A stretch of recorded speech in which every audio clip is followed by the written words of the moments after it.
इस वीडियो में हम सीखेंगे कि मिलिट्री टैंक कैसे काम करते हैं। आइए कुछ विशेषताओं को देखें। ऊंचाई 8 फीट है, लंबाई 32 फीट है और चौड़ाई 12 फीट है। चलो टैंक का यात्रा करते हैं। आइए टैंक के कुछ अन्य विशेषताओं को देखें। हमारे पास कैटरपिलर टैंक है। प्रत्येक तरफ जमीन पर 7 पहियों हैं, मुख्य शरीर जिसे हल कहा जाता है और बुर्ज जो कि स्पिन पर घूमने वाला हिस्सा है जहां हथियार और अन्य उपकरण रखते हैं। इंजन को बहुत पीछे रखा गया है। टैंक में 4 व्यक्तियों का एक चालक दल है, उनमें से 3 बुर्ज के अंदर हैं और उनमें से एक रास्ता सामने है। Caterpillar tank. अब जब हम टैंक के बाहर से परिचित हैं तो आइए और अधिक बारीकियों को देखें। और हम कैटरपिलर पटरियों के साथ शुरू करेंगे।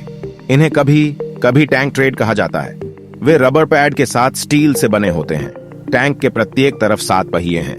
बहुत सामने एक उठाया आइडलर व्हील और पीछे की ओर ड्राइव स्प्रॉकेट। इस पर गयर के दांत हैं और यह केवल एक ही है जो इंजन द्वारा संचालित है।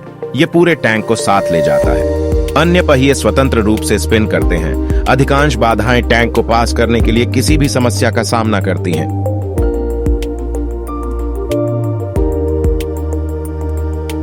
सतह क्षेत्र और अधिक ट्रैक 4 पहियों वाले वाहनों में जमीन के संपर्क में सीमित सतह क्षेत्र है।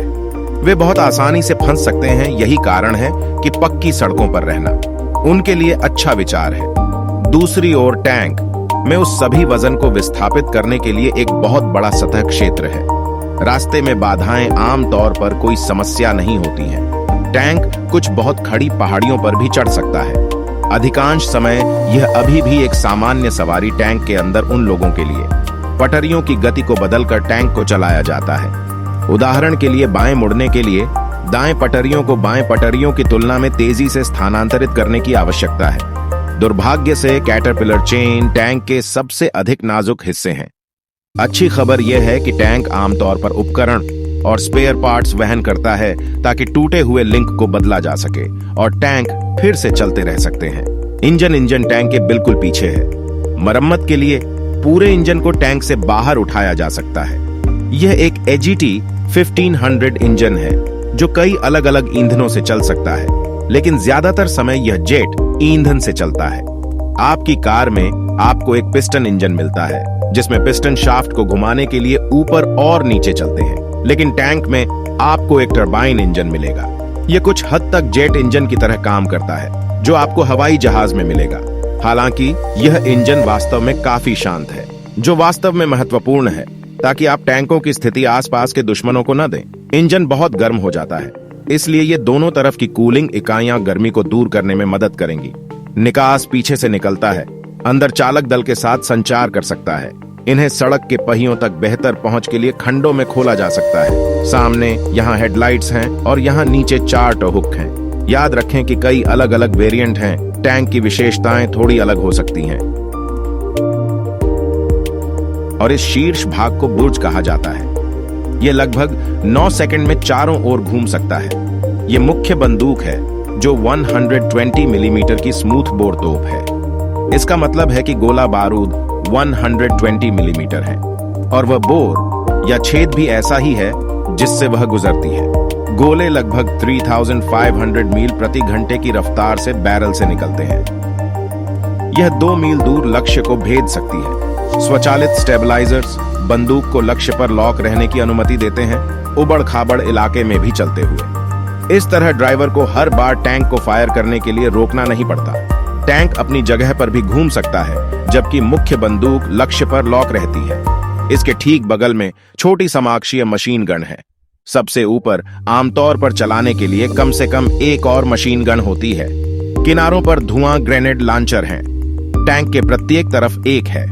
इनसे युद्ध के दौरान दुश्मन के लिए देखना मुश्किल हो जाता है। टैंक के अंदर उपकरणों के लिए ज्यादा जगह नहीं है, इसलिए कई बार चालक दल इसे यहाँ बस्टी रैक पर रख देते हैं। बुर्ज के अंदर बुर्ज के शीर्ष पर 2 हैच हैं, कमांडर की हैच और लॉडर की हैच। बुर्ज के अंदर आपको चालक दल के 4 सदस्यों में से 3 मिलेंगे। यहाँ थोड़ा आरामदायक है। गनर नीचे दाहिनी ओर बैठता है। कमांडर सीधे गनर के पीछे बैठता है। लॉडर मुख्य गण के बाईं ओर है। जब बुर्ज घूमता है ये तीनों क्रू सदस्य इसके साथ घूमते हैं। यहाँ नीचे इसे बुर्ज टोकरी कहा जाता है। बुर्ज और पतवार के बीच की सील इतनी अच्छी है कि यह अंदर चालक दल की रक्षा कर सकती है।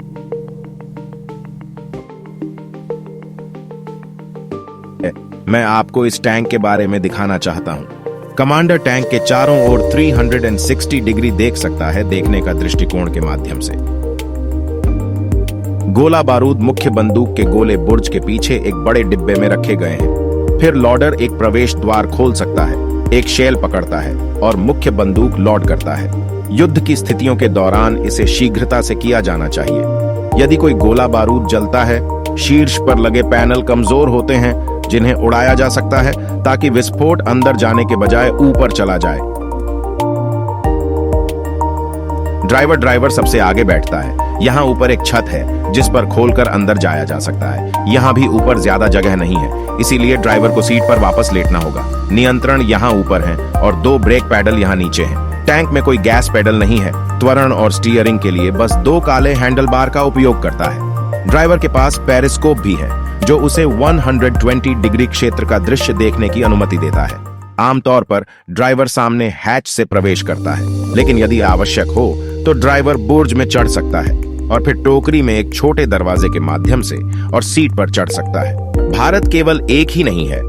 टैंक का उपयोग करने के लिए अन्य देश जैसे ऑस्ट्रेलिया, कुवैत और सऊदी अरब को बेचा गया है। निष्कर्ष टैंक अब लगभग 30 वर्षों से उपयोग में है। कुछ बिंदु पर इसे बदल दिया जा सकता है, लेकिन अब के लिए यह मुख्य युद्धक टैंक है। सैन्य के लिए इस तरह के अधिक 3D एनिमेशन वीडियोस के लिए कृपया चैनल को सब्सक्राइब करें।